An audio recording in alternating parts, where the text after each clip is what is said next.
Hello and welcome to another edition of Chris Speaks. Okay, today we're talking about this right-wing Christian nut job named David Kubal, who is the president of this crazy Christian group called the Intercessors of America. And this guy, and you can see the video on YouTube, and it's on the Rightwing Watch page, and he claims that Alexandria Ocasio-Cortez is connected to a coven of witches. Yes, excuse me, except he pronounces it wrong. He calls it a coven, which is an incorrect pronunciation. Okay, so let me look at my notes here. He said, and I quote, "It has been widely publicized that there is a coven of witches that cast spells on President Trump 24 hours a day, 7 days a week." Well, there must be a lot of fucking witches to be casting spells on him 24 hours a day, 7 days a week. So what are they making him, putting spells on him to make him do put stupid stuff on Twitter, or they're casting spells to make him do terrible things like deny people entry to the United States who are seeking asylum and they're transgender and they're going to be killed if they go back to their country, and he sends them back and they die. Oh wait, no, they like that stuff. I don't know what it is. They think they're casting the spell and that's why there's an investigation because he's done criminal things. I don't know what it is they're trying to do. I think it's casting spells so he'll be removed from office or something. But anyways, this is the claim. And then he goes on, and what he's saying is he tries to play it off like, well, she may be part of it or not. In other words, it's not widely publicized, but there was a thing a while back where they claimed that there was this witch coven that was putting spells on Donald Trump. If there were witches, if there are witches, and they'd have a lot better things to do than go casting spells on Donald Trump. Okay.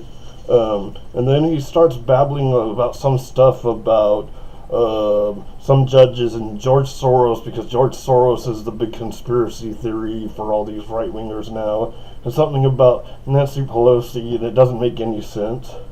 He then claims here, in the middle of where they're doing the 24/7 spell casting, we find the territory of Alexandria Ocasio-Cortez.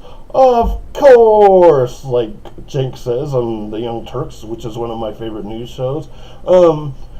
Anyways, it's like, and he's like, whoa, then he goes on to say something like, well, we don't know for sure if she's part of the witch coven, but it's in her area, so it might be. It's like ridiculous. And then he says something about, I hope we got to read the notes, but I need to get up in there.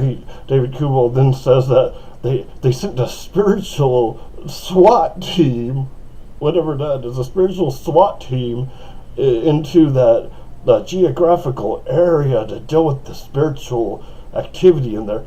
What is a spiritual SWAT team? Are they like the Ghostbusters? I mean, except they're like the Ghostbusters and they go in there, instead of zapping ghosts or witches or whatever, they like pray. They have like a prayer circle. Is that what a SWAT team is? Or are they like Dean and what's his name, from Supernatural, that they go and they're a SWAT team, but instead of killing demons they pray? Something like that. Anyways, okay, so what next are we going?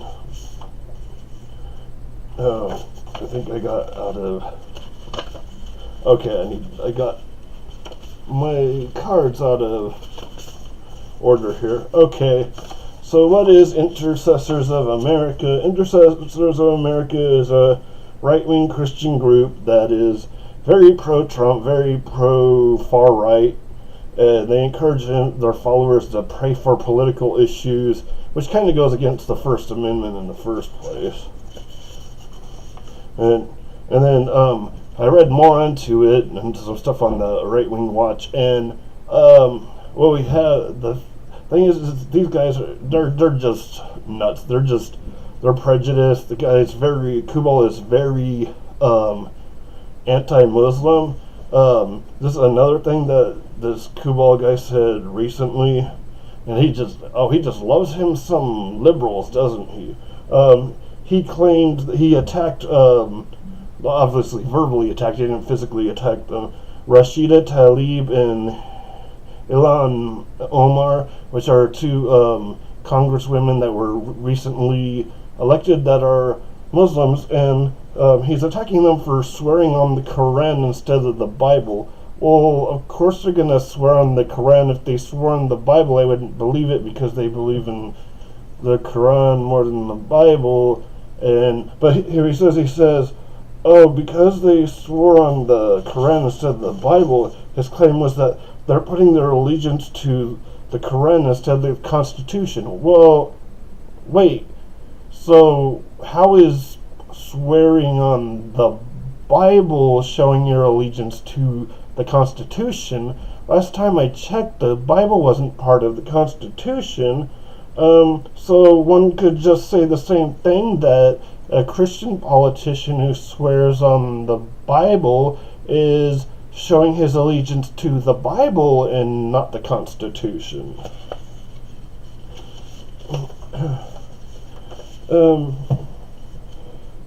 So hey, we could solve this problem though. We could make it a rule that when you're swearing in, you have to swear on the Constitution and nothing else. I mean, then we wouldn't have to worry about people being about their religion or not, since that seems to be a big deal to Christians, but it only seems to be a big deal to them if it's someone else's religion. But here's the thing, especially on this Alexandria Ocasio-Cortez, the right-wingers hate her. They're all against her. It's like they cannot handle, especially these far-right people, cannot handle a woman who is young, strong, beautiful, and educated. They cannot handle this. They've never been able to, and that's why they always said they were witches. They cannot handle strong women because their sense of masculinity is so weak,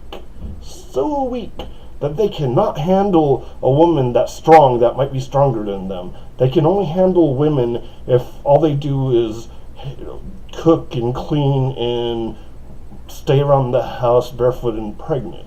And if that's how you are, I mean, give me a break, man. You're attacking this woman just because. Why? I don't know. And oh my God, she's a socialist, and you don't even know what a socialist is. First of all, she's a democratic socialist, and all these people that are worried about socialism still don't even know the difference between socialism and communism.